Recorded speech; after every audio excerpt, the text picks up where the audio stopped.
Rand Paul has become a hero of the anti-lockdown, anti-mask, and anti-Fauci crowd. He's often referenced as the Libertarian Republican. He is in a lot of ways, but not in every way. He's also a Nepo baby. His dad is, after all, Ron Paul, a former congressman and former GOP presidential candidate. Ron is the real OG. Before Ron Paul was a Republican, he was actually a Libertarian presidential candidate back in the 80s. Despite being a Nepo baby, his son Rand's austere approach to the budget has been a nice addition to the tax and spend crowd in Washington. He goes after corruption. You've probably seen him grilling Fauci, so I'll give him another gold star. So despite my allergy to Nepo babies, I always figured, hey, he's doing a pretty good job. Washington is broke anyway. I'm not going to change it overnight. Nepo babies win. I'll take something good where I can get it, right? Well, little Mr. Kentucky, I'm a great eye doctor turned patriot vibe ain't vibing no more for me. That's right. I'm just going to say it. Rand Paul is a turncoat. He's slowly sinking into the swamp, and if we don't watch out and call him out, he might completely drown to the very bottom. Before I air his dirty laundry, let me refresh you on a few things about Rand Paul. He's a critic of big government, corruption, and wasteful spending. He did win his Senate seat riding the Tea Party wave, after all. He even wrote a book about it called The Tea Party Goes to Washington. And one of his more famous quotes is the following: "The founders never intended for Americans to trust the government. Our entire Constitution was predicated on the notion that government was a necessary evil to be restrained and minimized as much as possible." Well, Rand, it looks like you have become that untrustworthy evil. In 2019, it was reported that Rand Paul's Political Action Committee, Rand PAC, was operating like a personal slush fund for him and his family. He's not the only one with the PAC. In fact, 92% of all members of Congress have one of these political action committees. Their intended goal? Raise money and then contribute to like-minded candidates and causes. In reality, it ends up being play money. You can't really give a politician money for a certain outcome or action, but you can donate to their PAC and then they can spend it with the excuse as official business. You see how the game is played. And again, he's not the only one that uses a political action committee this way. It's just more disappointing when it comes from someone like Rand Paul, who you thought was one of the few members of Congress who hadn't been bought and sold. So let's dive into the numbers.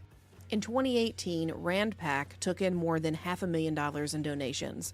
90% came from individual donors. However, only a third of that came from small donors.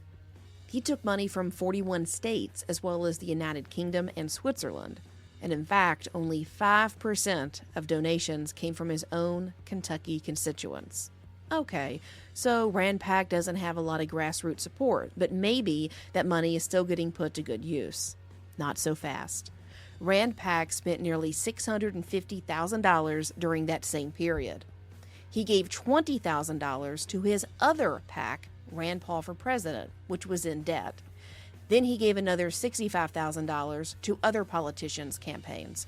Okay, so we're kind of vibing with the way PACs are supposed to work. Money raised, money spent on other candidates. So far, so good. But where does that leave the remaining $560,000? Well, it was designated as operating expenses. And this can basically be whatever the you want it to be, because you can always just say you were conducting official business. This is the fun part of the numbers here. Just listen to how frivolously this money was spent and how a lot of these expenditures are more than most families make in a single year. $96,323 was spent on travel expenses. Of that, more than $14,000 paid for travel for his wife, Kelly Paul. More than $3,600 was spent at the Ritz-Carlton in Chevy Chase, Maryland. More than $2,500 was spent at the Royal Palms Resort in Phoenix. More than $1,800 at the Stanford Park Hotel in Menlo Park, California. More than $1,600 at the Grand Summit Hotel in Park City, Utah. More than $1,000 at the Balboa Bay Resort in Newport Beach, California. Nearly $900 at the Mirror Room in London. More than $650 to Royal Horse Guards Hotel in London, more than $400 to the Scottsdale Plaza Resort in Paradise Valley, Arizona, and more than $375 to the Naples Park Central Hotel in Naples, Florida. Remember, this guy is a senator for Kentucky, but he's blowing money on travel all around the country, even the globe. But we're not done yet. Here are some more fun little expenditures to ponder. More than $32,000 was spent on food and drink expenses. More than $9,000 at North Beach Restaurant in San Francisco. $4,400 at a restaurant called Maggiano's. More than $3,300 at Cafe Molise in Salt Lake City, Utah. More than $1,300 tab at Maggiano's again. More than $900 at the Palm 2 in New York City. More than $900 at the Capitol Grill in Washington. More than $600 at the Tiburon Golf Club in Naples, Florida. More than $400 at Richardson's Cuisine of New Mexico. And let's not forget the 7 tabs of booze that was picked up at Washington's Dubliner restaurant, totaling more than $1,200. Okay, so this guy likes to travel and he likes to eat. Well, he also doesn't like to use his feet, apparently. Travel expenses also included 393 payments to Uber for $10,206.36. Who the is spending more than 10 grand on Uber? If you're all about not wasting money, couldn't you walk a little bit? Oh, and then the pack also spent $935 to Nationals Park for tickets to the congressional baseball game, because you can't really be a senator unless you go watch a baseball game. Now, a spokesperson for Rand Paul said that his, quote, fundraising and political events take him all over the country and indeed parts of the world. These are common expenses for fundraising events. Like with any nonprofit, you have to spend money to raise money. Wow, I'd like to be in the business of spending money to raise money. Money that you get to eat at fancy dinners and take trips on to get even more money. That's the type of logic only a politician could defend. To me, it just sounds like a glorified way to launder money, especially since it's easier to hide donor identity as well. Then you get to play with all this cash without breaking any law for taking bribes or engaging in pay-to-play. Who cares about Hunter Biden selling really expensive artwork that he made? These people are just straight up writing checks out of a bank account. Now, I want to pause here and I want us to reflect on a few more quotes from Rand Paul about how much he loves austerity in government. Now, all those expenses I read off to you were for the year 2018. The following year, Rand Paul got busy blocking a bill reauthorizing the 9/11 Victims' Compensation Fund. That fund would provide financial assistance for first responders suffering from 9/11 related medical issues. His complaint, it was too costly. Take a listen to what he said on the Senate floor. Somebody should tell those dying 9/11 first responders to just start a PAC. Instead of buying fancy dinners and luxury travel, maybe they could buy organ transplants and cancer treatments. But let's look at another article written a few years later, because Paul got another chance to be a hypocrite. In 2021, he's still at it. Rand PAC spent nearly $1 million, but just 12% of its money was spent on political activity. What was the rest spent on? If you've been paying attention, you got it. Operating expenses.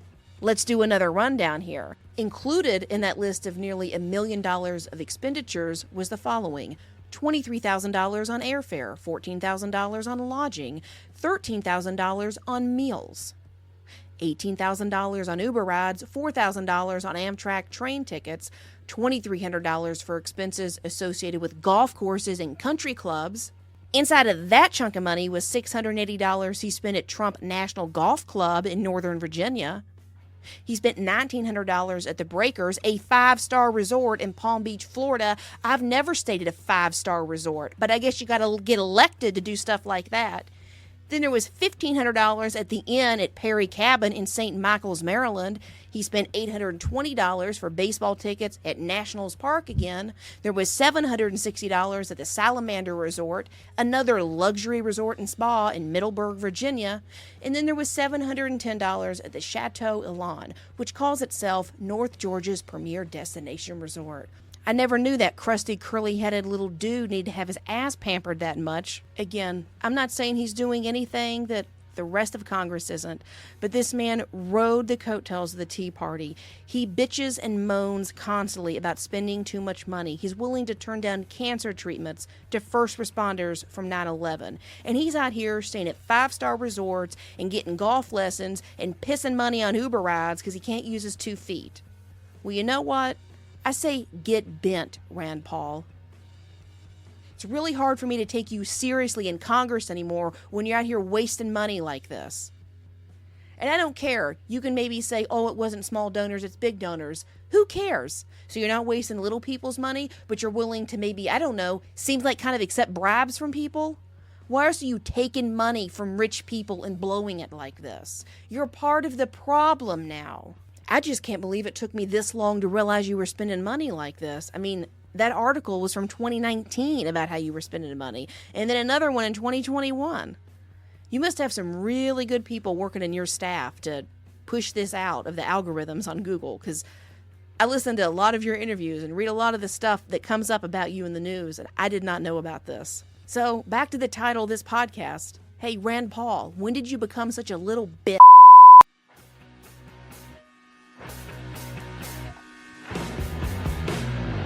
Mark your calendar for July 25th through 27th. Ladies Love Politics will be attending the Bitcoin 2024 conference. Join me online as I cover the event, or grab a ticket and see for yourself the wonderful world of Bitcoin. Ladies Love Politics is a proud media partner of Bitcoin 2024. In the meantime, be sure to follow the Ladies Love Politics channel on TikTok, YouTube, and Instagram.